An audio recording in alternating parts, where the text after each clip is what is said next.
here. What? All right, thank you guys for coming to our yearly oral Interp showcase. So all the students will be presenting their pieces tonight. They'll introduce themselves and then the program has the listing we're going to go in.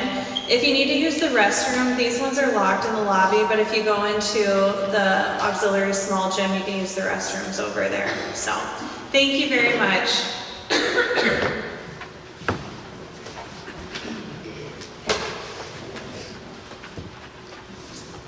Hi, my name is Ashley. My piece is the next superior state. It's called Flight 212 LA.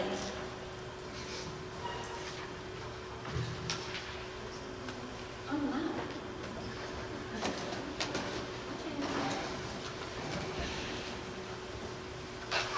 Hi, I'm checking in on Flight 212 LA, please. License, boarding pass, and would you please recite your social security number backwards for me? Excuse me? Oh, nothing. Just a little TSA humor, you know. We like to keep things light around here. Oh, because your job calls for a lot of joking around? Oh, you know, some of the guys are all shoe bombs and drug dogs, but I like to keep the passenger's perspective in mind. Who wouldn't want to joke with the person giving you a full body pat down, am I right? Well, I guess I've never thought about that. Okay, shoes off, belt off, laptop out, any jewelry off, earrings, necklaces, bracelets, nose rings, belly rings, or any ring or metallic object that might interfere with our scanners. I'm not wearing any jewelry. Please. Can I go now? Sure can. Have a nice trip. Hopefully we'll see you before next fall. I mean, flight. Maybe I should start traveling by boat. Airports. A necessary evil in order to travel. A place where the rules of society just don't exist.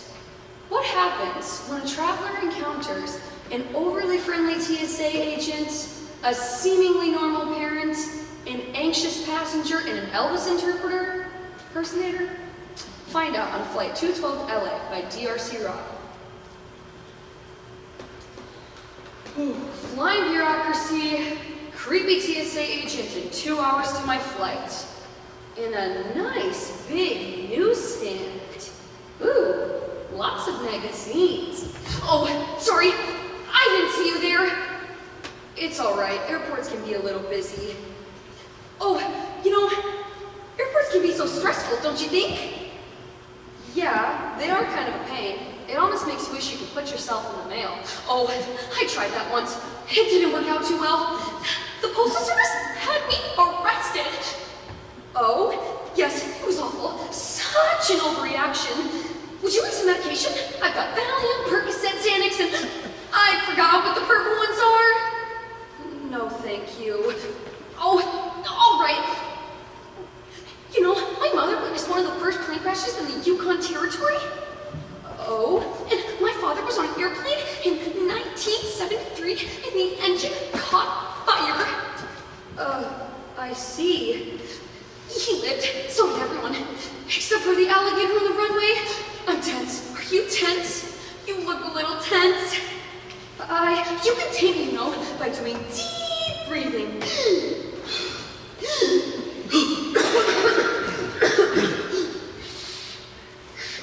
Are you all right? Deep breathing's not working today. Getting drained. Just a finger even. You're scared of germs, aren't you? It's all right. It's all right. I've got a little Purex. I have to go. I think I heard my flight being called. Walk away fast, walk away fast, walk away fast, head of sight, head of sight. Oh, here we go. A nice seating area, conveniently located around a corner. Is it just me, or are everybody in airports these days a little tense? Oh, yes. Everybody seems to be a little on edge. Ooh, that's one way of putting it. And that security guard on the way in was a little flirtatious. I think we were in the same screening line. What was she thinking, making innuendos of a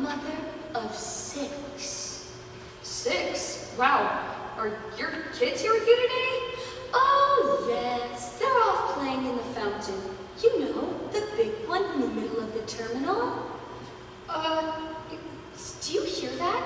It sounds like people screaming. Ah! Oh yes, here they come. Lava, rain, rock, songbird, sunflower, and Pocahontas. Pocahontas? Oh, all right.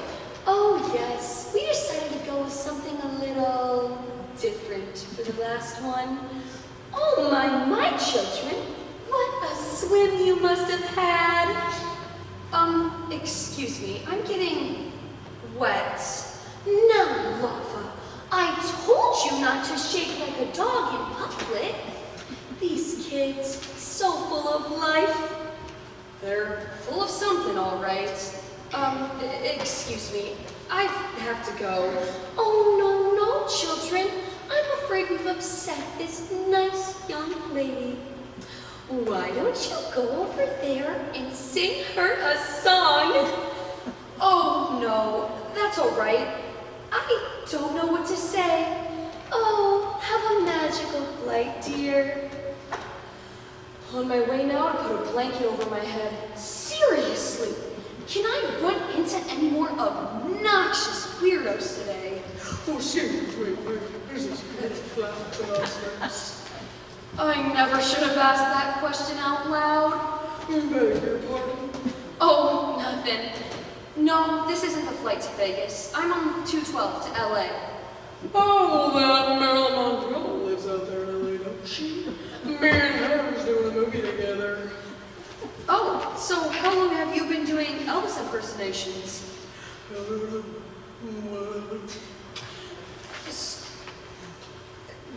You know, you must have a lot of fun acting like Fat Elvis. I'm not that Elvis.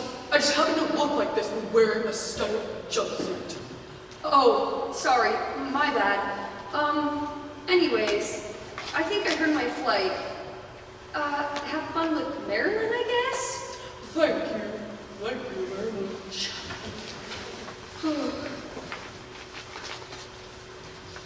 I can't handle it. Maybe I'll go hide in the ladies' room. No. That's what everyone else would do. Unlike all these people, I am normal. Hear that? Voices chatting, snacks being eaten, feet walking, the wonderful sound of normal. It's so quiet in here. I can even hear somebody breathing. No. Yes! No. Yes, I thought it was you. I thought to myself, hey, that looks just like that young lady I saw at the newsstand who didn't want any of my medication. Are you on a 212? I bet you're on 212 to LA. There's a lot of gang violence there, you know. Maybe we can be seated together. You can help me with my oxygen mask. No, I don't think so. It's getting to you, isn't it? All you have to do is do deep breathing. If that doesn't work, I've got some Valium left. No, I don't think so. The nerves are hitting you right there. My therapist says we need to drop our mental resistance. Don't think about crushing. Don't think about the innocent lives. Don't think about your lungs collapsing from the lack of oxygen. Oh no, I think it's happening. I'm already in pain. Are those monster children singing again? Or am I just hallucinating? There's gotta be a nice Greyhound bus headed out to LA. I can't take it. I'm in bad shape. I've got to get out of here. Attention passengers on flight 212 to LA. We are overbooked. I repeat, we are overbooked. We are looking for anybody to give up their seats. Me. Take my ticket. Take my seat. You can have it. Take it right now. Oh, well, hey, hi-ho there. Look who it is. Remember me? From security? Oh, how about that? Of course, you probably saw it was me and were like hoping to get another special pat down. Am I right? No, I don't think so. Oh, I have have to take this.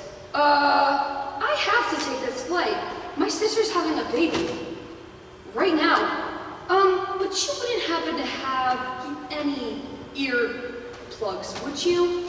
Oh, I've got industrial noise-canceling headphones. That'll work. What did she say here? Can we sit together? You know, I forgot to ask. Excuse me for the next couple hours. I'll be on my noise-canceling therapy. 3 glorious hours.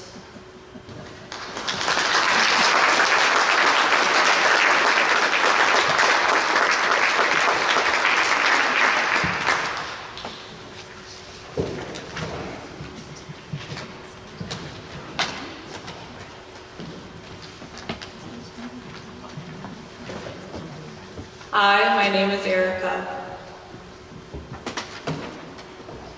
This collection of poems explores the evolution of girlhood to womanhood.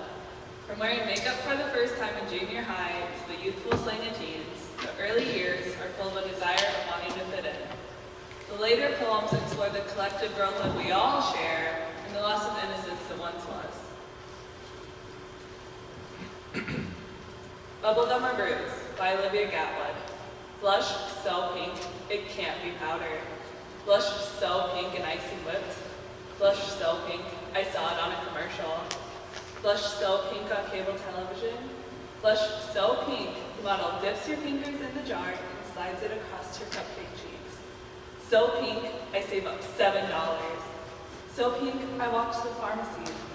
So pink, the makeup aisles a soda fountain, strawberry milk in the mini carton. Blush so pink like Panther. Like raspberry lemonade, feather bowl baby shower. So pink like holiday fruit log. So pink, I wish it was my name.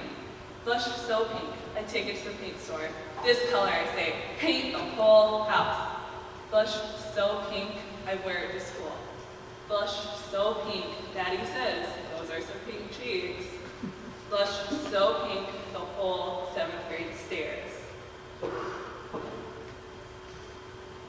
So pink, they call me clown. So pink, but not my color. So pink, my best friend covers her palm with her sleeve and wipes it across her face. Now her sleeve is very roadkill. Sleeve so pink like bimbo shame. Sleeve so pink she can't get it out of the wash. Sleeve so pink for the rest of the year. Blush so pink, it never leaves the house again, except for on that sleeve. Blush so pink like milkshake blood stain. Blush so pink but only in private. Blush so pink like lesson learned. Blush so pink like, learn what's good for your face. Everyone's nauseous. So pink like rash infection. So pink like itch and burn. Blush so pink like, learn how to love fire, circus girl. It's making us all sick. Totally like, whatever, you know? Like Taylor Molly. In case you hadn't noticed, it's somehow become uncool to sound like you know what you're talking about, or believe strongly in what you're saying. Invisible question mark and parenthetical you knows have been attaching themselves to the end of our sentences. Even when those sentences aren't like questions, you know? Declarative sentences, so-called because these like declare things to be true, okay? As opposed to, you know, other things that are totally like, you know, not, have been infected by a totally hip and tragically cool interrogative tone. Like, don't think I'm uncool just because I've noticed this. This is just like word on the street, you know? It's like what I've heard. I have nothing personally invested in my own opinions, okay? I'm just inviting you to join me on my uncertainty. What's happened to our conviction? Where are the limbs out of which we once walked? Have they been like chopped down with the rest of the rainforest? Or do we just have like nothing to say? Has society become so like totally, I mean absolutely, you know, it's just gotten to the point where it's just like whatever? So actually our disarticulation-ness is just a clever sort of thing to disguise the fact that we've become the most aggressively inarticulate generation to come along since, well, you know, a long, long time ago. I entreat you. I implore you. I exhort you, I challenge you to speak with conviction, to say what you believe in a manner that bespeaks the determination with which you believe it. Because contrary to the wisdom of the bumper sticker, it's not enough these days to simply question authority. You have to speak with it too. When I say we are all teen girls by Olivia Gatwood, what I mean is when my grandmother called to ask why I didn't respond to her letter, all I heard was, why didn't you text me back? Why don't you love me? And how can I talk about my grandmother without also mentioning that if everyone's a teen girl, then so are the birds. Their soaring clicks, their squawking throats, and the sea, of course the sea. Its moody push and pull, the way we drill into it, fill it with our trash, take and take and take from it, but it still holds us each time we walk into it. What's more teen girl than not being loved, but wanting it so badly that you'll accept the smallest crumbs and call yourself full? What's more teen girl than my father's favorite wrench, and its eternal loyalty and willingness to loosen the most stubborn bolts? What's more teen girl than my mother's true nail beds, than the whine of the floorboards in her house? What's more teen girl than my dog Jack, whose bark is shrill and unnecessary, who's never stopped a burglar or healed on command, but sometimes, when I laugh, his tail wags so hard it thumps against the wall. Sometimes it sounds like a heartbeat. Sometimes I yell at him for talking too much or his messy room. Sometimes I put him in pink striped pillows, and I think he feels pretty. I think he likes to feel pretty. I think Jack's a teen girl. And the mountains, oh, the mountains, what teen girls they are, those colossal show-offs. And the moon, glittering and distant and dictating all of our emotions. I love her tender but heavy breath while she sleeps as a teen girl. The way it holds me and keeps me awake all at once. How I sometimes wish to silence it until she turns her body and suddenly the room goes quiet and I want it back. Imagine all the teen girls gone from our world and how quickly we would beg for their return. How grateful we would be for their loud enthusiasm and the ability to make a crop top out of anything. Even the men who laugh their condescending laughs each time a teen girl faints at the sight of her favorite pop star, even those men are teen girls. The way they want so badly to be so big and important and worshipped by someone. Pluto, the teen girl and her rejection from the popular universe, and my father, a teen girl who insists he doesn't believe in horoscope, but still wants me to tell him about the best traits of a Scorpio. I tell him, we're all just teen girls. And my father, having raised me, recounts the time he found the box of love notes and tampon wrappers I hid in my closet. All the bloody sheets, missing socks, the radio blaring over my pitchy sobs, the time I was certain I would die of heartbreak. And in a moment, I was in love with a small new boy. And of course, there are the teen girls, the real teen girls. Huddled on the subway after school, limbs draped over each other's shoulders, bones knocking an awkward wind chime, and all the commuters who plug in their headphones to mute the giggle, silence the gaggle and squeak, not knowing where they learned to do this, roll their eyes and turn up the music, not knowing that teen girls are our most distinguished professors, who teach us to bury the worst, until we close our bedroom doors, and then we cry, with blood in the neck, foot through the door, face in the pillow. The teen girls who teach us to scream. Growing Up, A Girl's Point of View by Shannon Atherton. Growing up's like a shadow. Follows you everywhere. It won't go away, you'll just have to stay. But sometimes it's too much to bear. Sometimes it makes us so moody, and sometimes you break down and cry. You can't let it out, so you just want to shout. But instead you're left wondering, why? And of course there's some physical change, like hairs on your legs and your arms. You feel more mature. Like you've opened a door, so just brush aside any qualms. Growing up's not always scary. It's like an old shirt you put on. You have to sit in it, but when you remove it, you know that it's finally gone.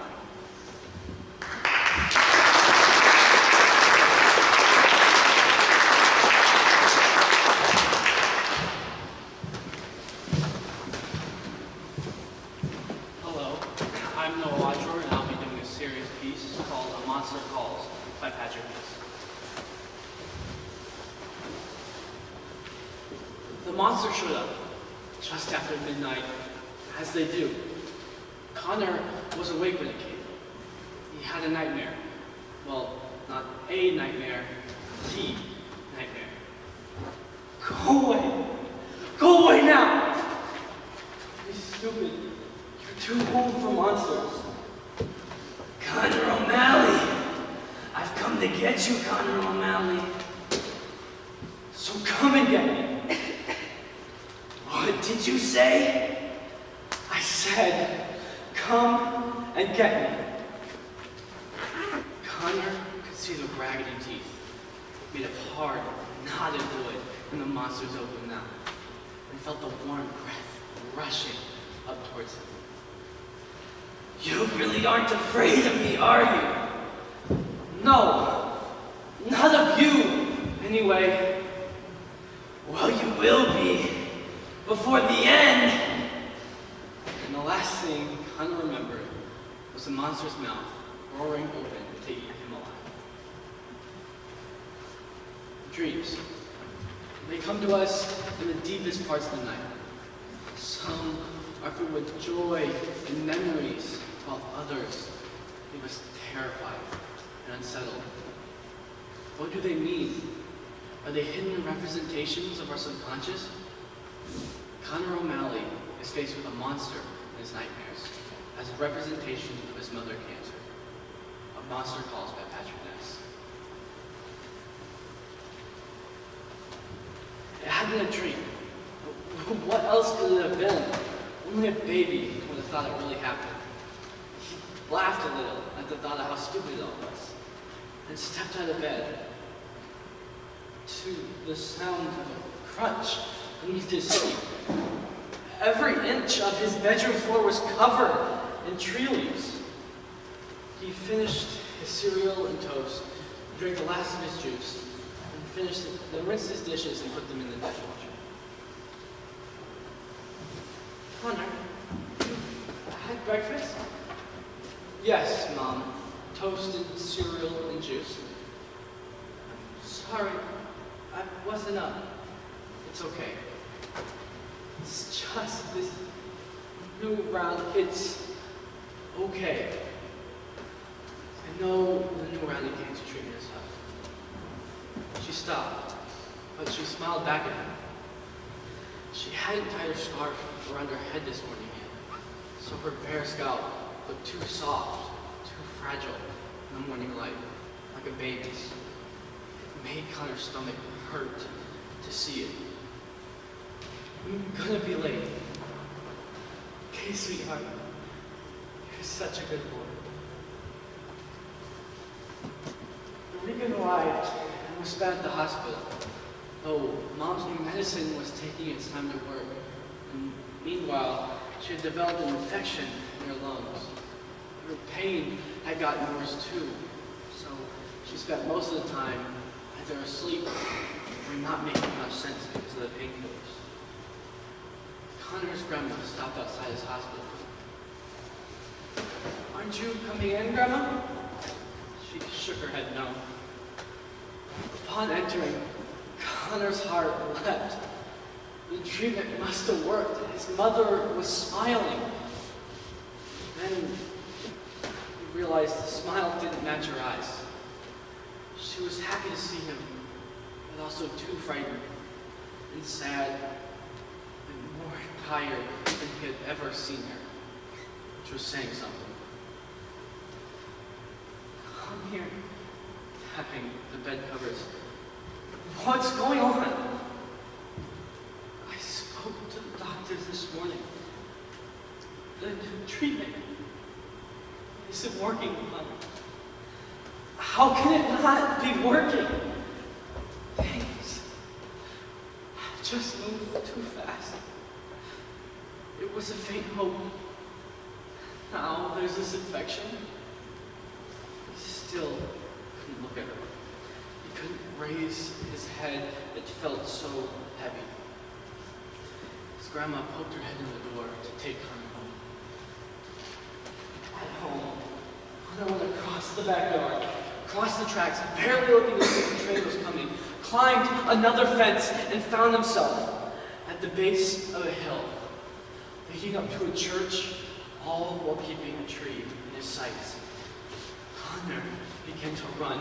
Wake up! Wake up! He started kicking the tree. I don't care what time it is. Wake up! You will do yourself harm if you keep that up. The medicine didn't work. You said it would heal her, but it didn't. I said if the medicine could heal her, it would. It seems as though it could not. What's the use of you if you can't heal her? You are the one who called me, Connor O'Malley. You have the answer to those questions. If I called you, it was to save her. It was to heal her. I did not come to heal her. I came to heal you. Now, it is time for your second tale. I do not know any more tales. If you do not tell it, I shall have to tell it for you, and believe me when I say you do not want them. Please. I have to get back to my mom. But she is already here. The monster set him down abruptly, almost dropping him to the earth. He stumbled forward, recognizing the cold ground, recognizing the cliff. On the cliff's edge was his mom. Mom! Mom, you have to get out of here! Mom, you have to run! She stopped, turned back to the cliff's edge. The real monster was coming. Connor broke a classic clearing and threw himself onto her. His hands caught her. Help me, Connor. Don't let go. Help me! I can't hold on to her! The monster just stood there, watching. You must speak the truth. No! You must! Looking down into his mother's face as the truth came all of a sudden, the nightmare reached its most perfect moment. No! And his mother fell. This was the moment when he usually woke up, but he didn't. The tale is not yet told. So what do I do? You do what you must. You speak the truth. The room was mostly dark. Just a light over her bed where she lay. Her eyes were closed and her breathing sounded like there was a weight on her chest. Mom? Is he? I'm here, Mom. She opened her eyes, briefly catching him there. Then she closed them again. But she had seen him. And it was going to happen, whatever he wanted, whatever he felt. Now all you have to do is speak the truth. And so Connor did. He took in a breath, and at last, he spoke the final, total truth. I don't want you to go. I know. And that was all he needed to say. He leaned forward onto her and put his arms around her, holding her. Connor held tightly onto his mother. By doing so, he could finally let go.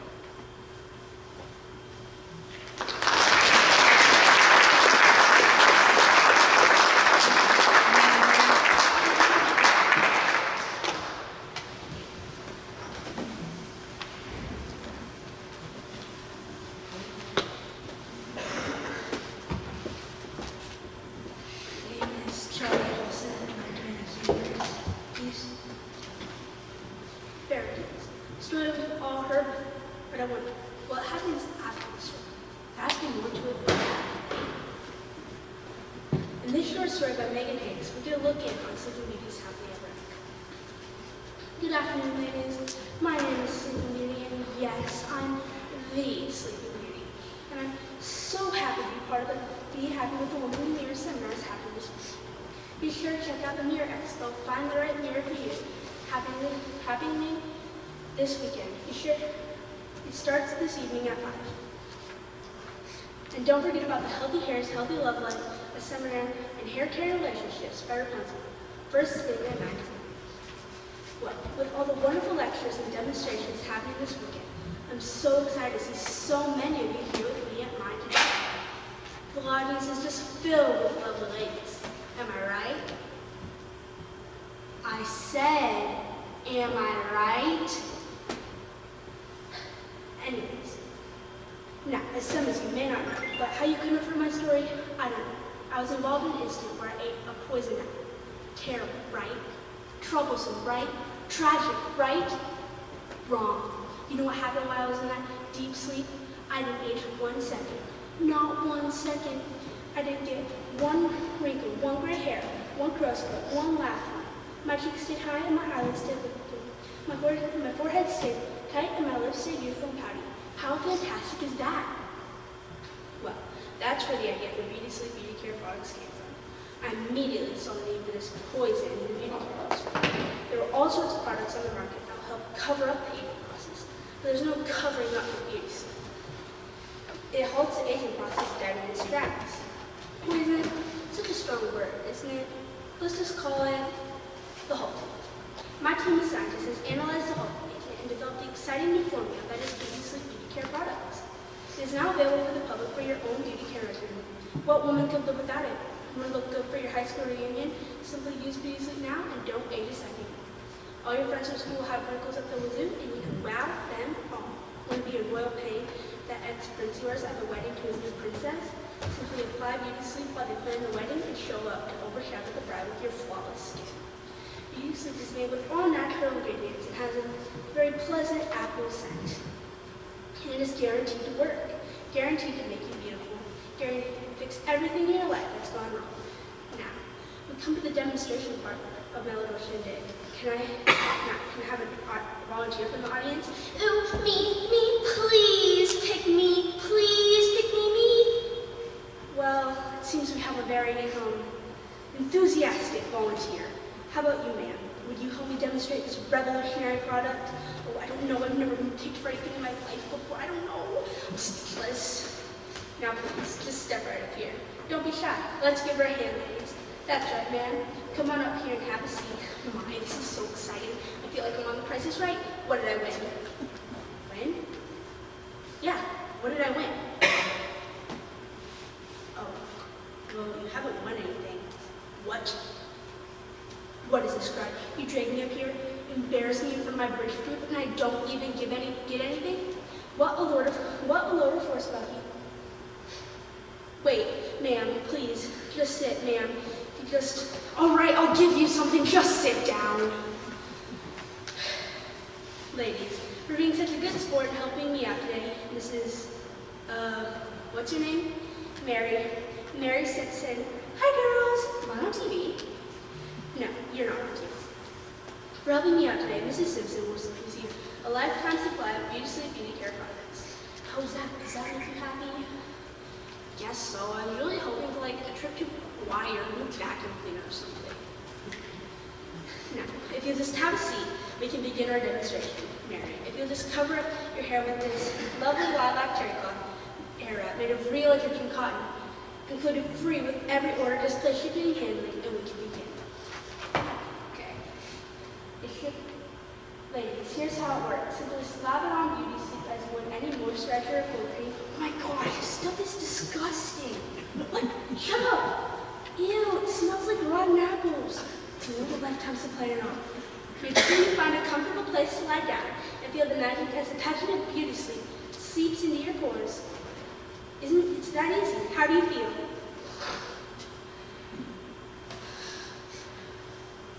See how quickly it works? Be sure to have your Prince Charming ready to wake you before your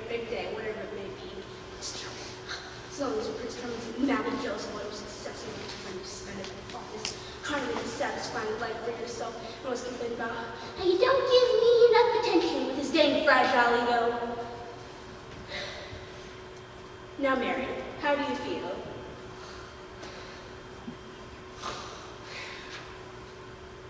What a wonderful testimony. Look how relaxed she is. All of the stress of her day-to-day life has just drained right out of her. Well, let's get back to these, shall we? If you order now, you will not see not one, but two. That's right, 2 8-ounce tubs of beauty sleep for only 4 easy payments of $49.95. And if you order within the next half an hour, we'll make it 3. You heard me, 3 easy payments of $49.95. You'll also see this beautiful purple satin pillow to rest your head on while beauty sleep doesn't matter. In a mat, you'll love a hair cloth hair wrap made from real Egyptian cotton to keep your hair out of the way. That's a $70 value. And if that's not enough, you'll also receive your own personal compact magic mirror. It can fit in your pocket, it can fit in your purse, it can fit almost anywhere. It even comes with its own stylish fox leather carrying case. Your choice of 4 colors: pink, rose, mauve, or cotton candy. Order now. Remember, I'm not only the president of Beauty and Beauty Care Products, I'm also a customer. Side effects include sleepiness, blurred vision, headaches, hive, dry mouth, diarrhea, runny nose, shortness of breath, brain tumors, blood clots. Do not use for children under 12 or adults over 13. Women who may be nursing pregnant or who may become pregnant should not come into contact with this product. Please not operate heavy machinery under the influence of this product. Please not swim while using this product. Please not vacuum while using this product. Please not do any sort of activity whatsoever while using this product. Not to be used in conjunction with any other product whatsoever. If redness, itchiness, flu-like, or Ebola, the flesh-eating disease type symptoms occur, please contact your physicians immediately. Now, is there any questions? Who'll be first in line with this magnificent product? Hello? Anyone? I've got to stop telling them the side effects. There has to be some way around that. Will someone clean this up? I just did my nails. Where are the 7 doors?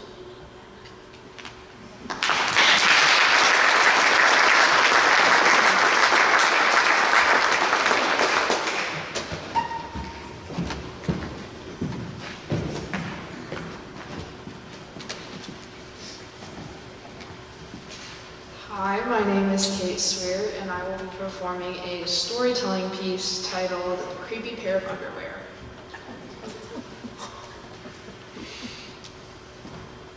Jasper Rabbit is not a little bunny anymore. When he picks out a ghoulish, greenish, creepy pair of underwear, chaos ensues. We are left in suspense, wondering what Jasper will do to escape the underwear. He might be done with the creepy underwear, but are they done with him? Creepy Pair of Underwear by Aaron Reynolds. Jasper Rabbit needed new underwear. On Thursday, Mom took him to the underwear store, and they grabbed the last 3 pairs of plain white. But on the way to the checkout, Jasper spotted them. Creepy, creepy underwear. So creepy, so puppy. They were glorious. Mom, can we get these? I think they're a little too creepy. They're not creepy, they're cool.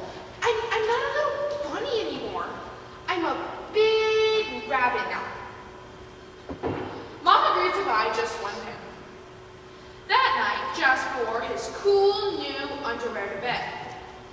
His dad turned out the light, and that's when Jasper noticed. The underwear glowed. A ghoulish, greenish glow. Jasper Rabbit closed his eyes, pulled up the covers, buried his face in his pillow. But it didn't help. He could still see that ghoulish, greenish glow. Jasper Rabbit jumped out of bed and put on a pair of plain white. He shoved the creepy underwear into the bottom of his laundry hamper. Finally, he fell asleep. But when Jasper Rabbit woke up the next morning, he was wearing the creepy underwear. Jasper Rabbit threw them into the trash can. He was still a big rabbit. He wasn't scared or anything, but he was done with the scary underwear. That afternoon, Jasper was working on his homework when he heard it. A scratching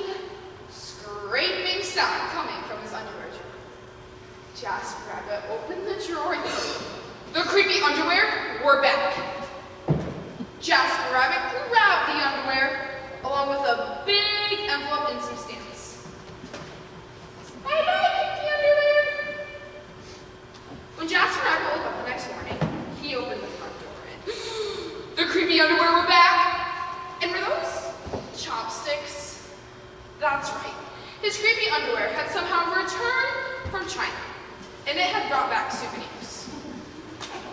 Jasper Rabbit grabbed his mom's good sewing scissors. She didn't like when he used them, but this was an underwear emergency. This time, the creepy underwear would be gone for good. That night, Jasper Rabbit crept up to his underwear drawer. Slowly, he opened the drawer and there was nothing. Jasper Rabbit looked under his bed, shook out his lampshade. Phew, there was no sign of creepy underwear. Jasper Rabbit went to the bathroom to comb his ears and the creepy underwear were back. Jasper Rabbit seized the underwear, grabbed a shovel from the garage, and he rode. He didn't stop riding till he reached Creek Hanger Hill. When he arrived, he began to dig. He dug until his hole was dark and deep and 100% underwear proof. He dropped the underwear in. They gleamed from the bottom of that bluish, greenish look. But not for long. When Jasper Rabbit arrived home, he crept up to his underwear drawer. They couldn't be in there. There was no way. Right? Slowly, Jasper Rabbit opened the drawer and there was nothing. Just plain white underwear. Jasper Rabbit smiled and turned out the light.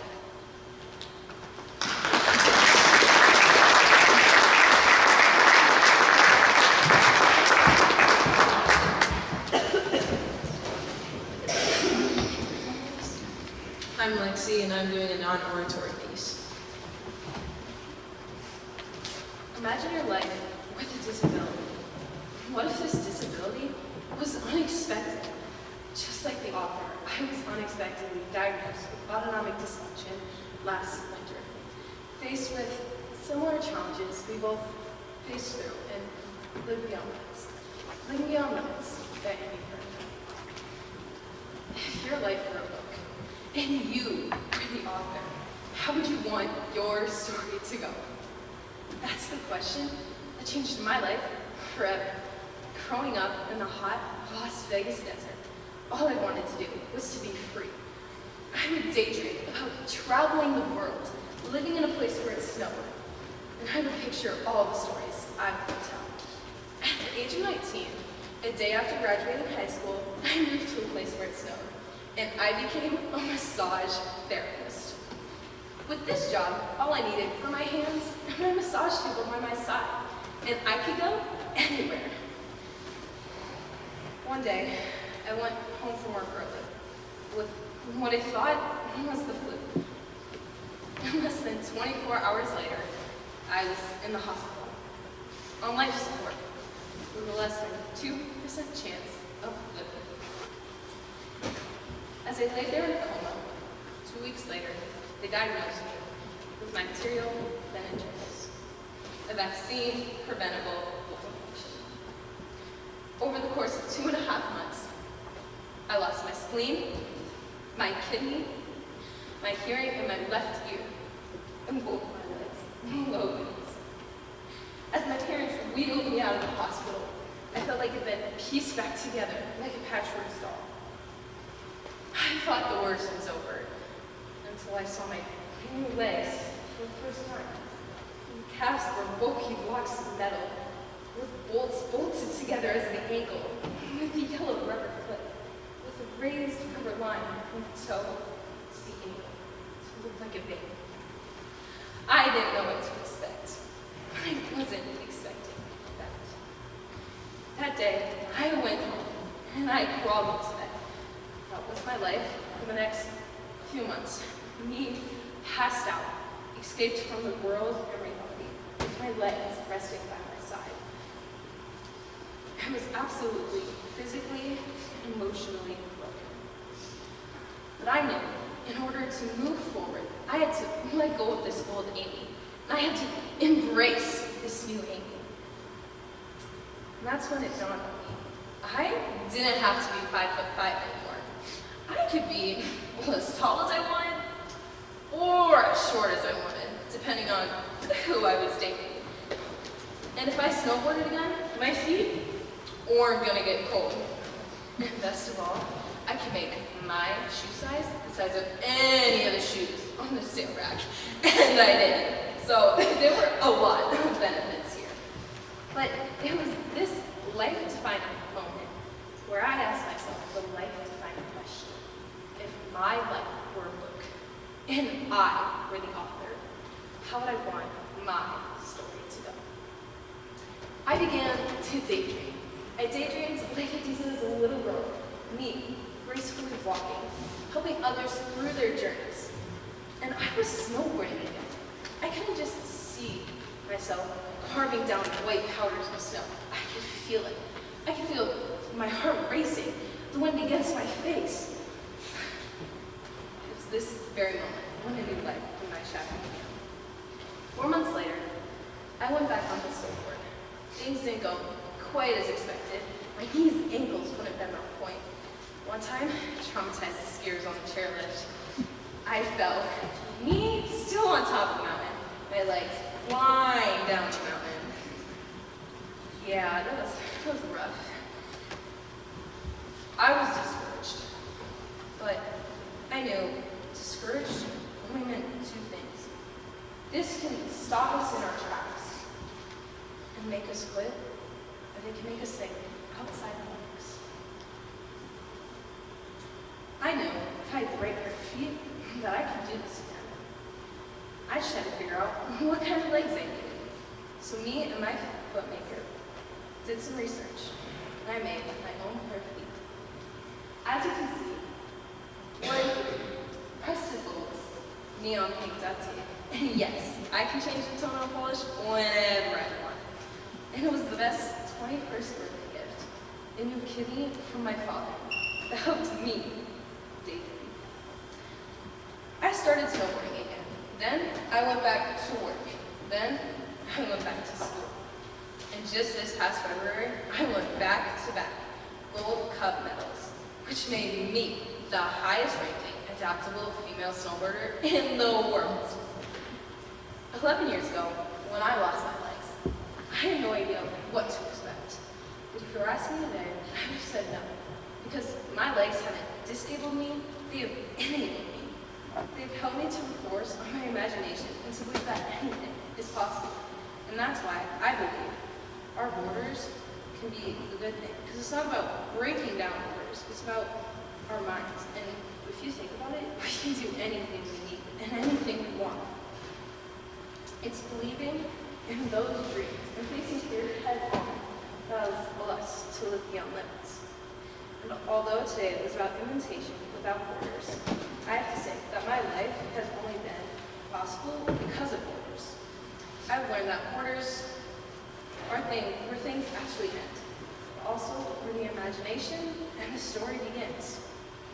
So the thought I would like to challenge with you today is maybe instead of looking at as challenges or borders or limitations as negative, bad, an ending point, to look at them as gifts, lessons.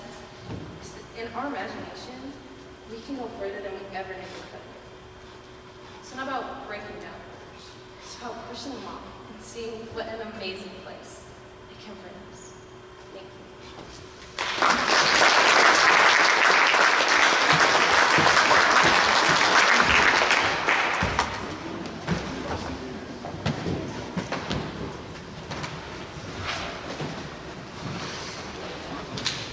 I'm Erica.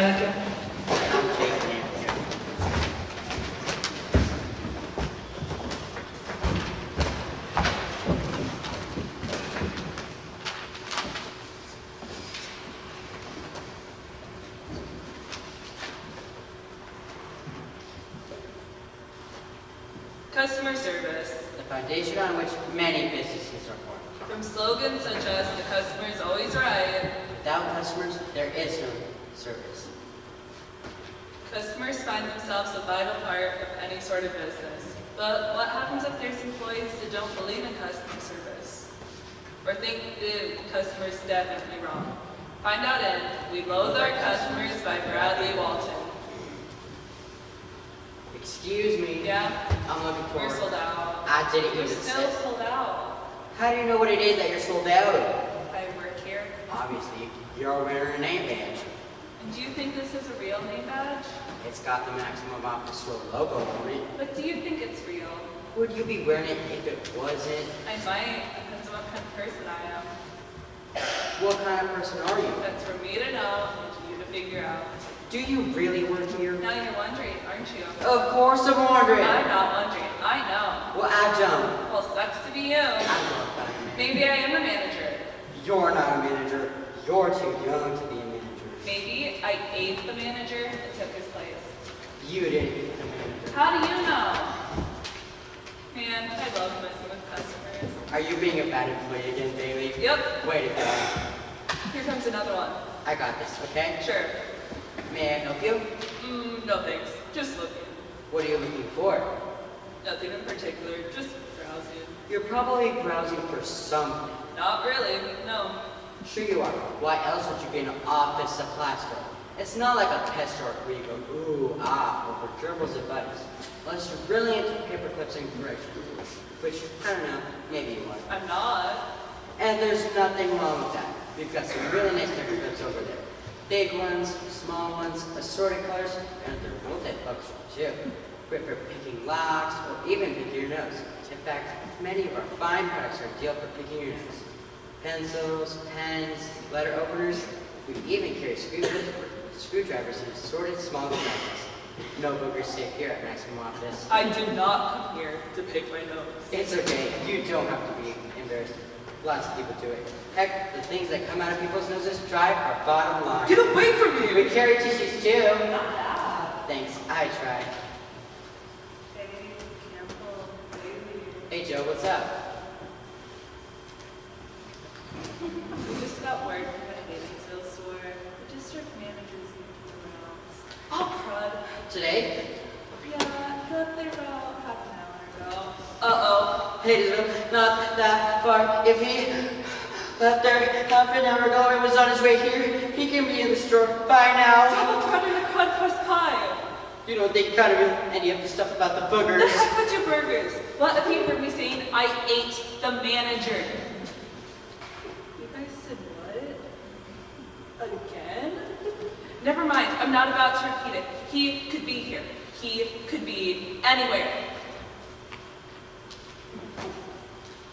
You two better behave yourselves for the rest of the day if you know what's good for you.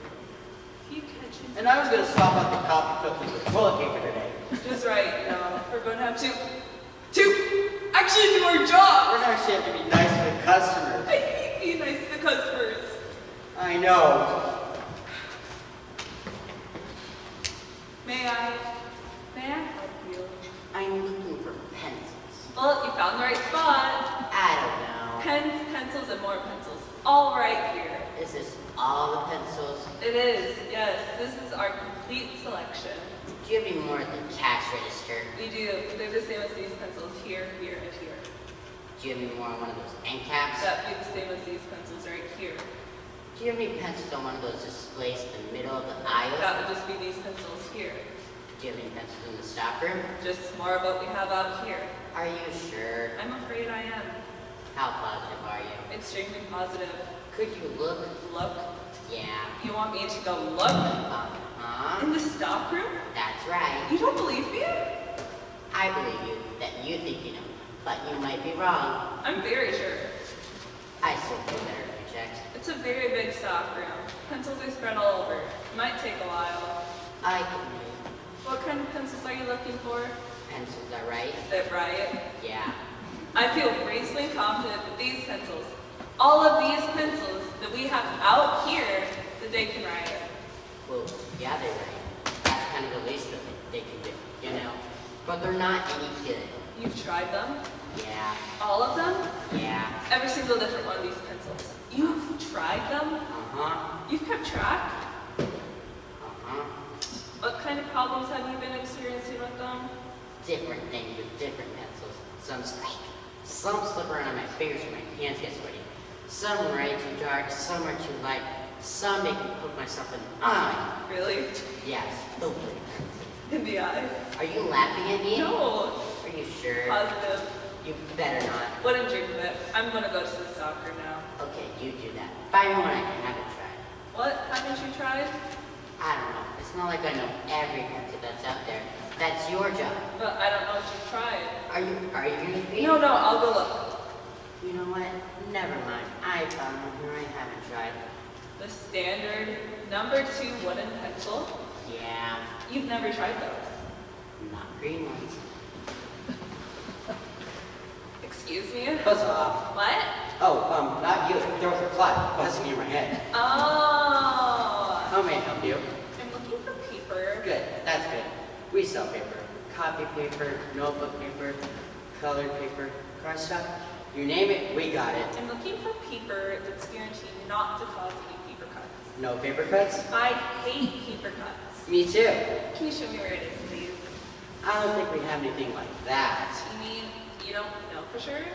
I've never heard of paper like that before.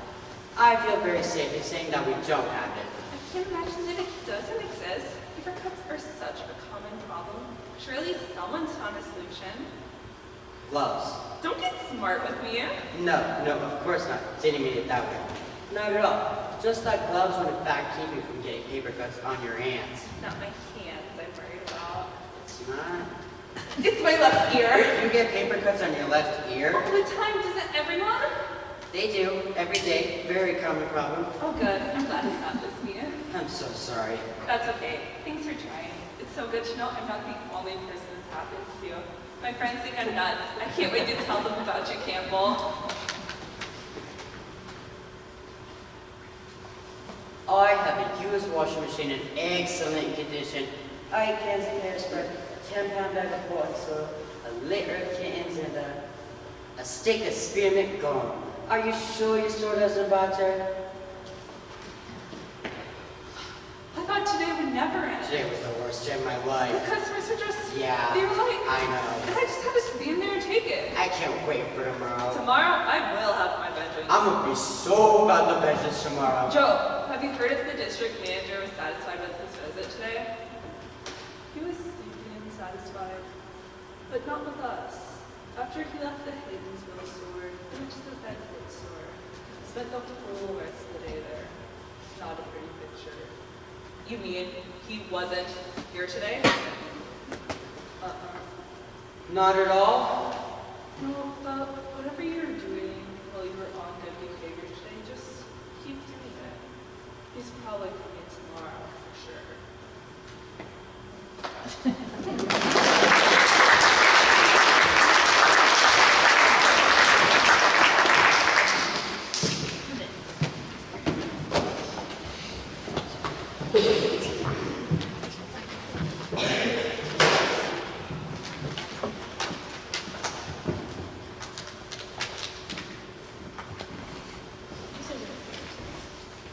Abby Gretchman. I'm Ella Hamilton.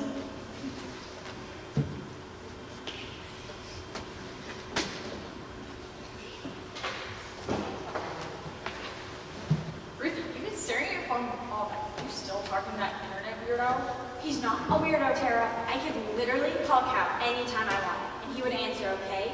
He's the sweetest guy I've ever talked to. But have you ever met him, like, in person? He lives all the way in Louisiana, Tara. Do you know how much a bus ticket from Aberdeen to New Orleans costs? Do I look like I'm made of money?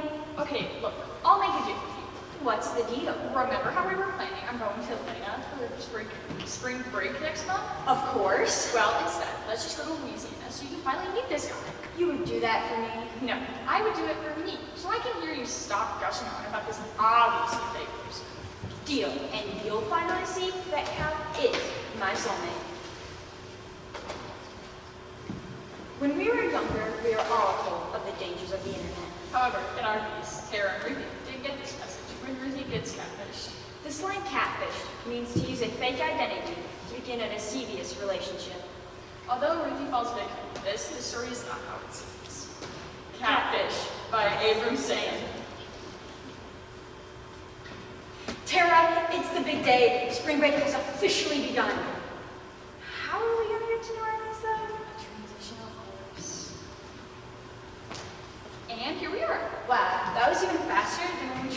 expedition to Florida for last spring break. Now to find Cal. I'll get one of those lemon scooters. Wait, let me on one. Sounds good. Oh, he texted me back. He gave me the coordinates. I'll pull up the directions. Ooh, it looks like it's in a park. Hop on the lemon, Ruby. This program was brought to you by Lemon Electric. Lemon, it's like walking. But you pay for it. Back to the program. Okay, this is the spot you said to go to. It just looks like some random patch of land runs by you. Are you sure this is the right place? Yes, Tara, I'm sure. Cal just loves nature, and I think it's so romantic. Whatever you say, I'm just gonna wait here and let you have your privacy. Okay. Ding. Oh, he texted me now. He says that he sees us. Ding. He says I have to get closer to the riverbank. This is getting creepy. I'm not leaving you by yourself. By all means. Ding. He told me to get even closer to the bank. Ding. Closer? Closer? Wait, if we get any closer, we'll be right at the water's edge. Okay, I am not getting in the river just so your internet boyfriend can watch us swim from the bushes. Absolutely not. Hey, I'm not getting in either. It all just seems so fishy. Okay, you got me. Wait, what? Something's fishy, and it's me. But you're a... Catfish, I know. Oh my gosh, Instagram is going to go crazy over this. You literally got a catfish by a catfish. Go back to the lemon, Tara. I have some things to discuss with Cal here, if that's even your real name. He is my real name. Well, at least a part of my name. My full name is Cal Fouché. I just can't believe you would lie to me for so long. Don't you see, Ruby? I had to. Or else I never would have been able to reel you in. You know?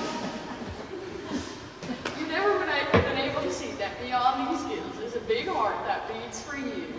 Well, I mean, you're not exactly the type of catch I was looking for. Hey, don't speak so quickly.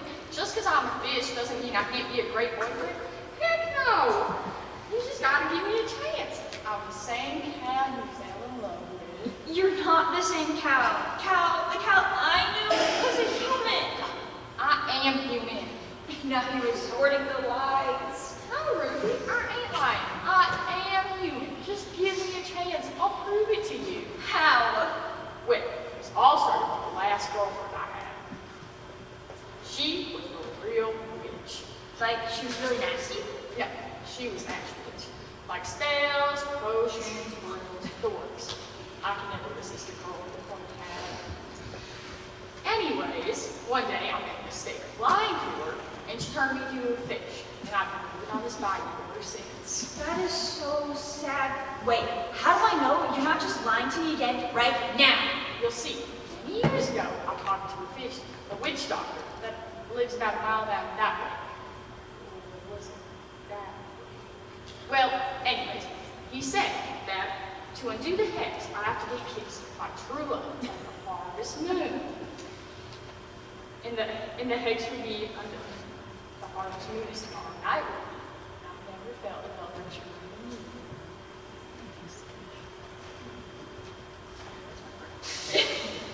Hey Ruthie, are you wrapping it up? Our reservation for the crowd out shack is at 6. Just a sec, Tara. I'll be right there. Cal, Here it is. I'll see you tomorrow night. I'm gonna be honest with you, Ruthie. I didn't see myself spending spring break waiting on a lemon scooter for you to finish talking to a fish. There's a first time for everything. Why are you guys talking so much? Don't tell me you're so interested in that slimy bump. Sorry to break it to you. Mermaid children aren't a good look. Sometimes things aren't what they look like on the surface, Tara. You'll see. Why is everything so weird? Let's go back to the hotel. Let's both try to get some rest. Beep, beep, beep. Rise and shine, Tara. Today's the big day. Okay, here we are again. Are you sure you want to do this by yourself? Yes, this is me and Cal's moment. Okay, well, I'll take it back, but I won't be far. Just call me if you need it, okay? Don't worry, Tara. I'll let you know if anything gets weird. I hate to break it to you, but you're about to go on a date with a fish. Kiss him to undo X. Things already got weird. Fair point. I'll let you know if I need any help. Okay, good luck. Okay, Cal, you can come up. It's just us. Really? You actually came? Of course I can, Cal. So, how am I supposed to do this? Pick me up. Cal, I'm so excited to finally meet the real you. Yeah, me too. So, what do I do now? Kiss me, baby. Mwah! Is it like a delayed reaction or something? The witch doctor said you had to do it 3 times. I see. Woohoo!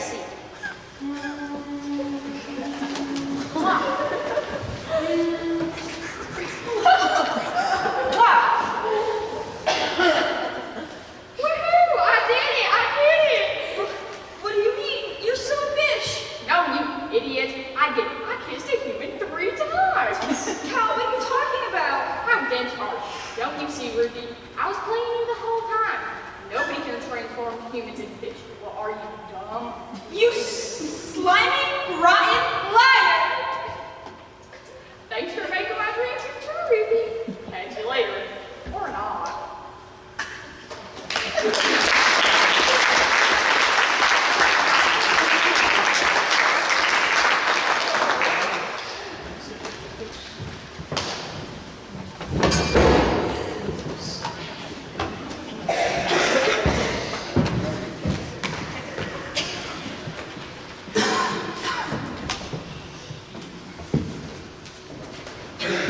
I'm Kate. And I'm Ashley again. Ooh.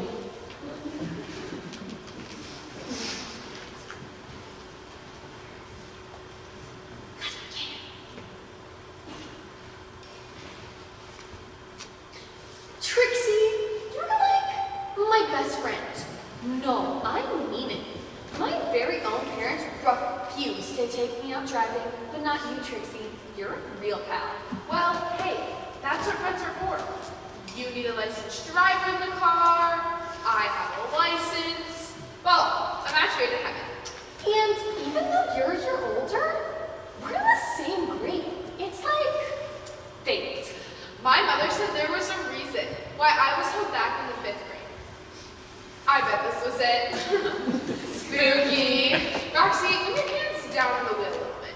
They're supposed to be at 10 to 2. You're at midnight. How's this? Super great. Now slow down and turn right at the next intersection. How come? It's the scenic route to the woods. These trucks are like getting to be a drag. Yeah, trucks are a bummer. Turn here. Mm-hmm. How's that? Super great. Top banana.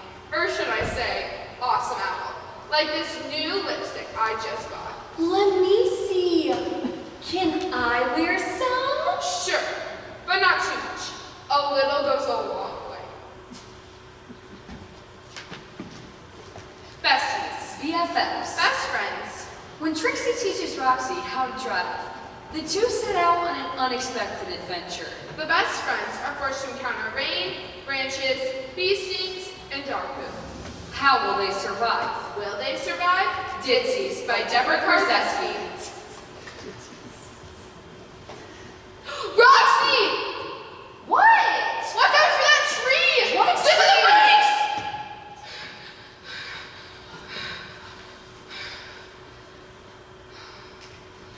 Okay, so I guess the rule to remember is no awesome apple while driving.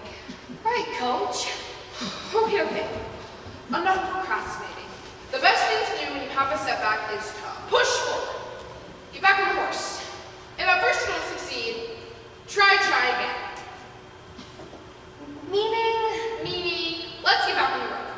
Turn the key and step on the gas. Turning the key, Coach. All right, Stepping on the gas. go for it. Nothing's happening. Nothing's happening. Why is nothing happening? It's not you, Roxy. It's me. You? I think I forgot to fill the tank up before I took you out driving. You what? To put gas in the car. Oh, this is just perfect. Hey, it was an honest mistake. It was a stupid mistake. Yeah, but who almost crashes into a tree? Huh? Yeah, well, who got a string in the middle of the woods, huh?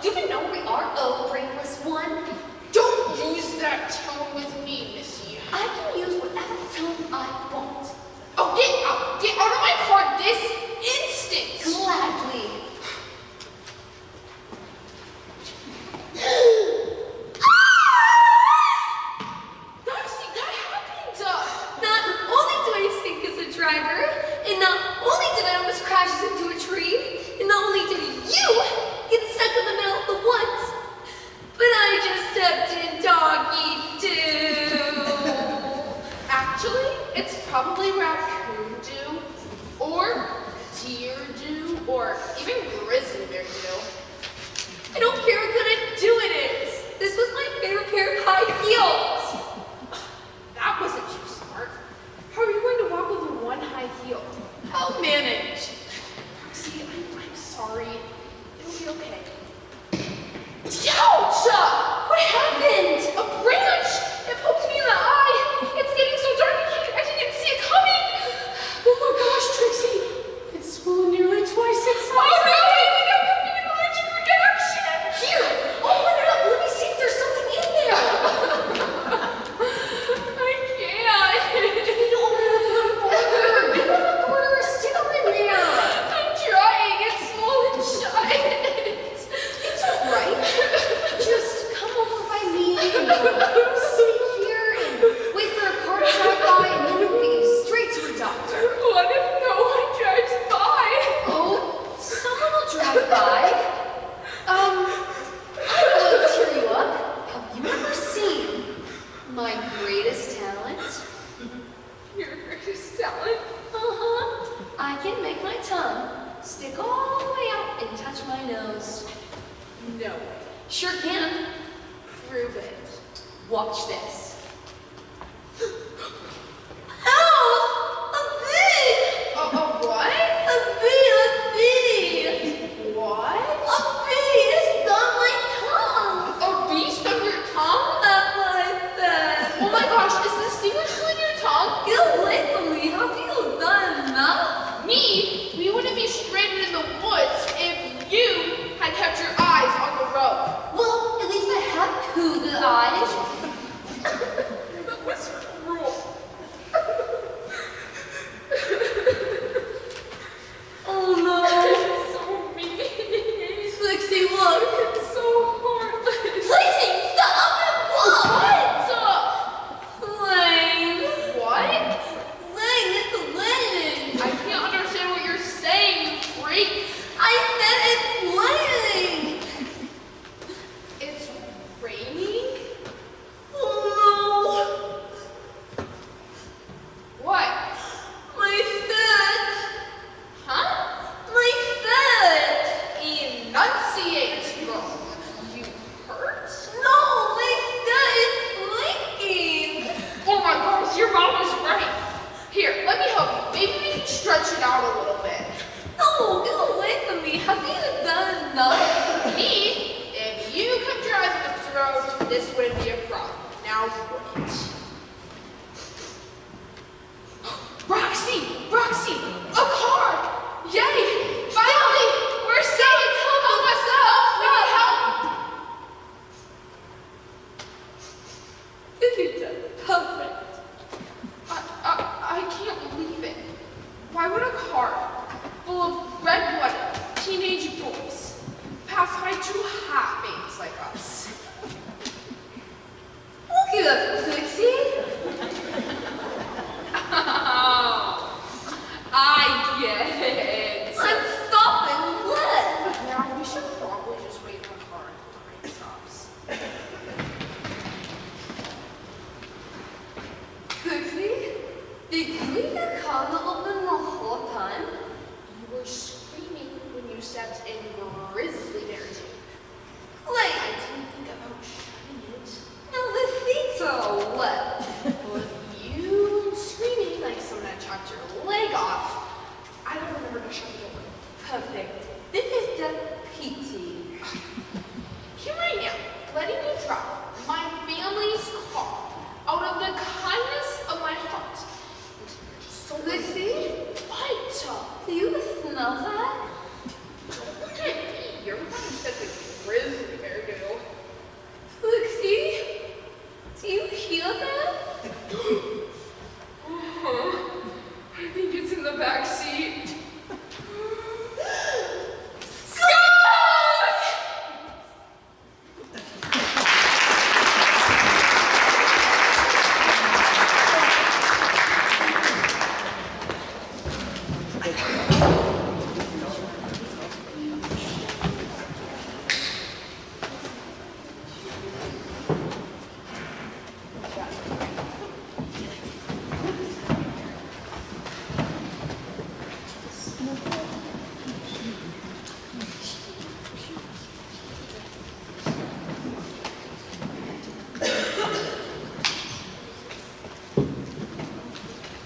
I'm Noah Watchorn. I'm Jake. I'm Lexi. I'm Noah. I'm Hope. I'm Abby.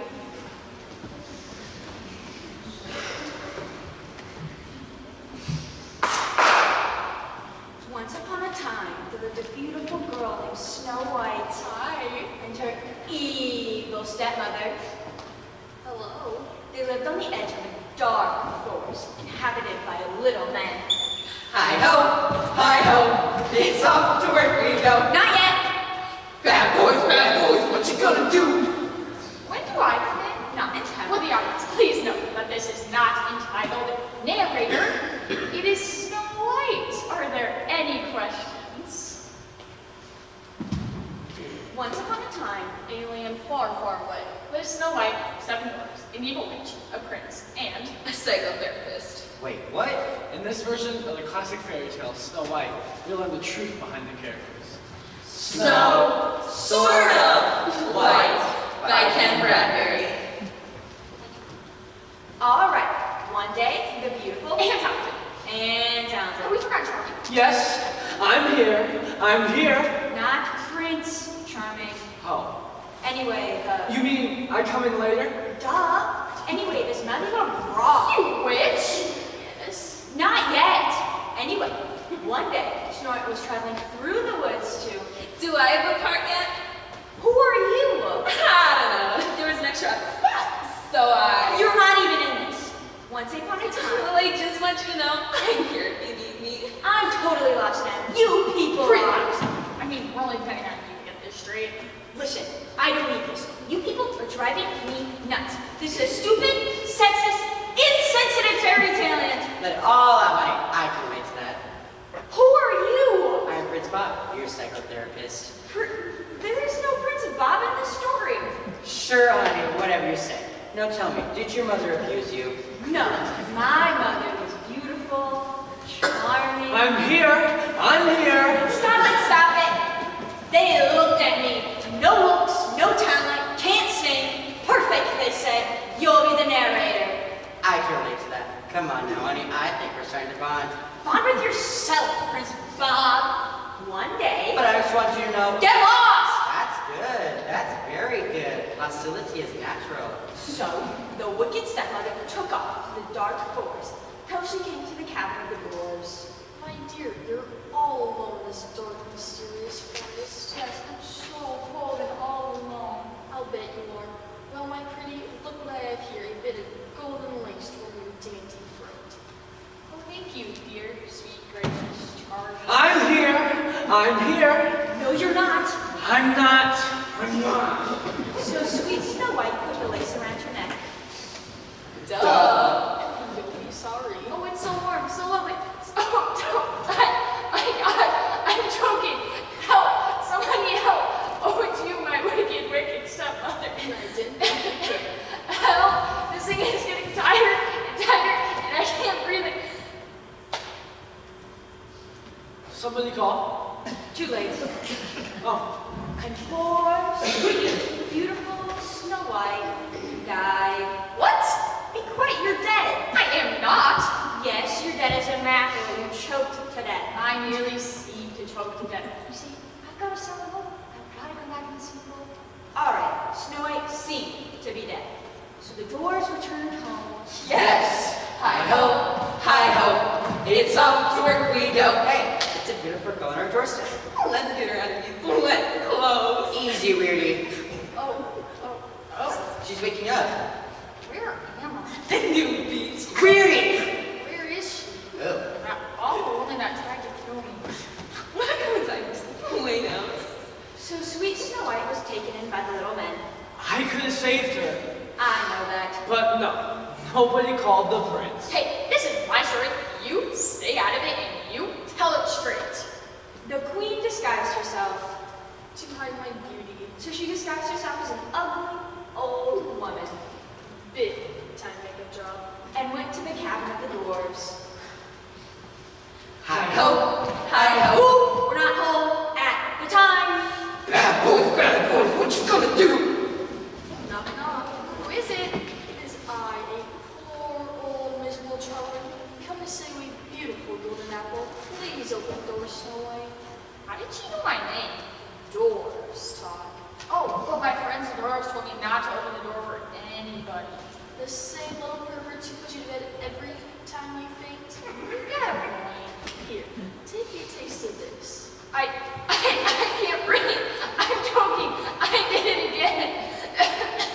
Help! Somebody help! Huh? Help me, Minnie. I'm dying. Last round of Grim Reaper's here. That's all she wrote. Somebody save me! How she can get this part? I am dying! Just a stupid alcohol. Yes, now you go. Look at her. You think it was a cat? Please, get on me. Quick! Help! Bring on the dwarves. Hi-ho, hi-ho, it's off to work we go. Well, my friend, we're home again. Was that you? Huh? Oh no, the door's open again. Weirdy, did you see Becker during lunch again? Don't look at me, man. That could just mean one thing. She's dead again. What was that? Sounds like the queen. But of course, we're too dumb to know that. I mean, every time we come home, Snow White's dead. We can't figure out this able prod that kills her every time. So they... I can say it. Hey, let's break her casket. What's the use? She'll just come back again and tell me where you came up with this idea in the middle of the forest. We can't see anything more intelligent than hi-ho, hi-ho. And we can invent glass. Doubtful. You have got to stop screwing up this story. And please, don't mind me. I mean, my body is only right here on the forest floor. Please. Honey, your body has rotted a long time before that. My turn yet? And the dwarves carried Snow White's body through the dark forest. Let's hear it, Forest. I don't do trees, man. The great and powerful narrator has spoken! Through the swamps, over the low prairies, and they placed her lifeless body on the grass with a beautiful backdrop designed by Walt Disney. Let's deal with it. She lay there through the Ice Age, through the Dark Ages, through the Renaissance, the Industrial Revolution, the 60s, Please, man. the Clinton administration. I did not have any relations with that woman. Until finally, Prince Charming came along. Been waiting long. He opened the lid of the casket, Wow, what a babe. and laid his loving lips upon those of sleeping Snow White. Wow. Was that worth the wait? Oh, baby. And the dwarves were put in an orphanage. The queen dies of a broken heart.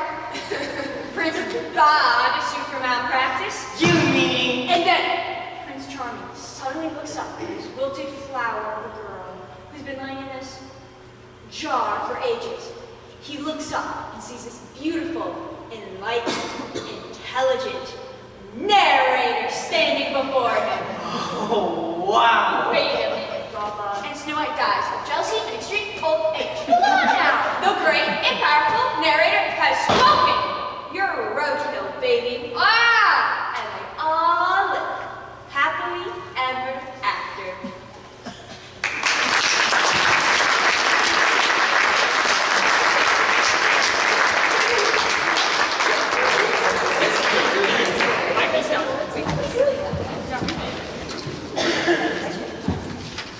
Thank you for coming. That concludes our evening. Our team will compete at state on December 1st and 2nd in Harrisburg. Thanks.